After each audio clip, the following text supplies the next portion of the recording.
joy and happiness. Teachers' Day is not just a day to offer flowers and gifts. It is a day to express our deep gratitude and appreciation for the selfless work our teachers do.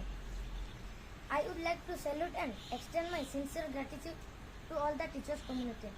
You play a pivotal role in shaping our future and modeling us into responsible citizens of society. We remember the great philosopher and teachers Dr. Sarvapalli Radhakrishnan, whose birth anniversary is celebrated as Teachers' Day. From Aryabhat to Dr. Abdul Kalam, India has always seen a land of great teachers. Without teacher, there is no lawyer, no doctor, no IAS officer, no scientist. We are thankful and grateful for all your efforts. Teacher play an important role in flourishing the coming